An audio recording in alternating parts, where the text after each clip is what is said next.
Hey guys, my name is Daniel Reeves. I'm the director of Asher Hall, and today we're going to be talking about some policies and procedures of the RA position. First of all, we're going to talk about some drug, alcohol, and tobacco policies. The University of the Cumberlands has a zero tolerance policy for drugs and alcohol while underage, whether on or off campus. The university also has a zero tolerance policy on providing or buying any alcohol to anyone underage, whether on or off campus. UC also requires students to refrain from any use or possession of alcohol while on campus during any university-sponsored travel or event. The University of the Cumberlands also requires students to follow any federal or state laws on drugs and alcohol. This includes refraining from public intoxication or driving while intoxicated, and refraining from using or distributing drugs and controlled substances. The use of tobacco products, including cigarettes, cigars, pipes, hookahs, electronic cigarettes, vapor devices, chewing tobacco, and etc. is prohibited in all residence halls. It is also a city ordinance that you cannot smoke within 15 feet of any public building. In the past couple of years, we've seen a rise in e-cigs and people wanting to use them in the dorms. Please be very strict on this. Next, we're going to talk about what to do as an RA when you suspect a student of drinking. First of all, we want you to contact the RHD or DSL immediately. Next, ask the student to come into the residence hall office and have a seat. Be sure that the office is empty. If necessary, ask students to wait as you empty the office. Refusal to come to the office is an admission of guilt. Make sure the student is aware of this. Be direct and ask the student if they have been drinking. Regardless of whether the student admits to drinking, inform them that it is university policy to administer a breathalyzer test. Please wait for the RHD to come, confiscate forbidden items, and do the breathalyzer test. We also want to remind you here that our job as ResLife staff requires a certain level of confidentiality that we call need to know. If somebody needs to know it, tell them. If they don't need to know it, it's none of their business. Do not tell them. This includes things with suspecting students of drinking. Next, we will talk about some parking lot procedures. While students are supposed to drive slow and carefully throughout campus, that will inevitably not happen. We are all guilty of it.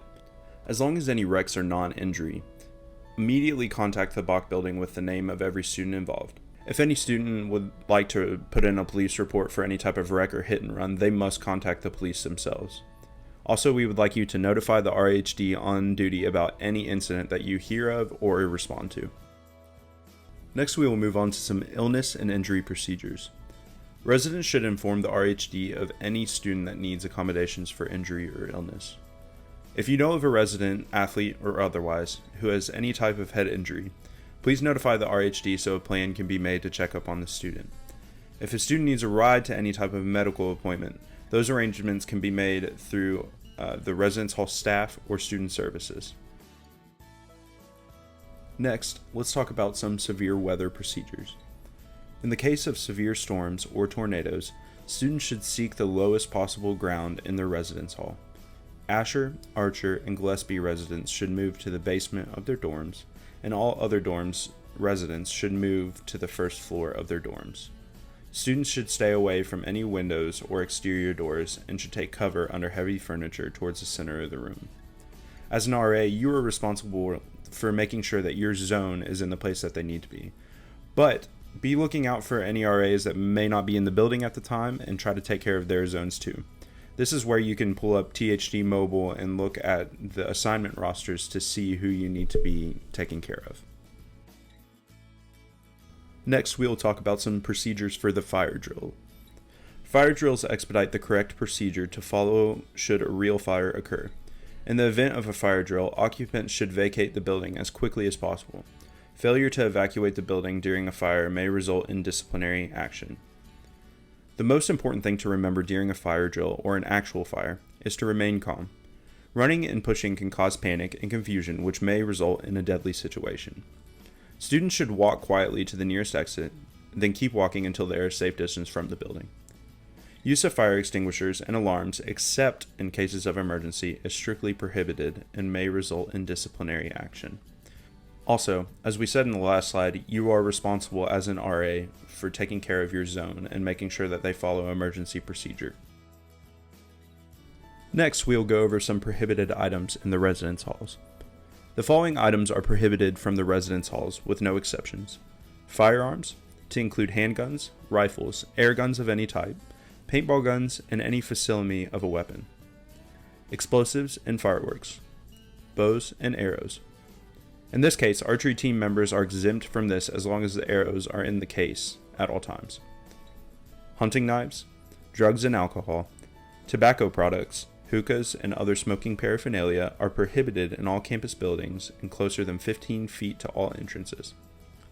The use of skateboards, scooters, or any type of hoverboards are also prohibited inside residence halls.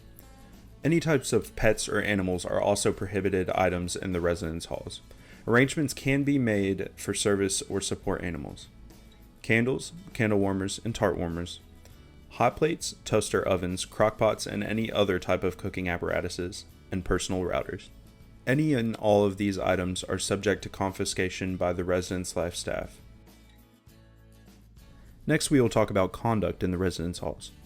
Use of inappropriate, aggressive verbal conduct resulting in a physical conflict or physically instigating a conflict or altercation, or assaulting or causing physical harm to another. Harassment and abuse, which may include the use or threat of physical violence, coercion, intimidation, verbal harassment, and discriminatory harassment are prohibited in the residence halls and any other place on campus. Tampering with locks and keys in university buildings, unauthorized possession or use of university keys, or duplication of keys is prohibited. Tampering with security and safety devices, which include fire alarms, door alarms, and making false reports of emergency situations is prohibited. Lewd or indecent conduct is also prohibited. Violation of any law is prohibited. Any mischievous behavior is prohibited. Any conduct which might be deemed to be hazing is prohibited. The use of obscene language is prohibited. This one is a very big one, and we would like to cut it down in the residence halls. Dangerous horseplay is also prohibited. Gambling, stealing, cheating, and lying are prohibited, and any student making an excessive display of affection is prohibited. And gross. Lastly, we're going to talk about some depression watch signs. As an RA, it's part of your job to be looking out for your residents and for their well-being. So here are some things to watch out for and to report to residence life staff. Maybe a student is having an unusually sad mood, a lack of energy, feeling worthless or guilty, thinking about death or wishing to be dead, difficulty concentrating or making decisions, having sleeping difficulties or sleeping too much, changes in eating habits, decline in grades and schoolwork, and avoiding spending time with friends. If you see any of these signs in a resident, please let your RHD know. It is always better to be proactive in cases of possible emotional distress.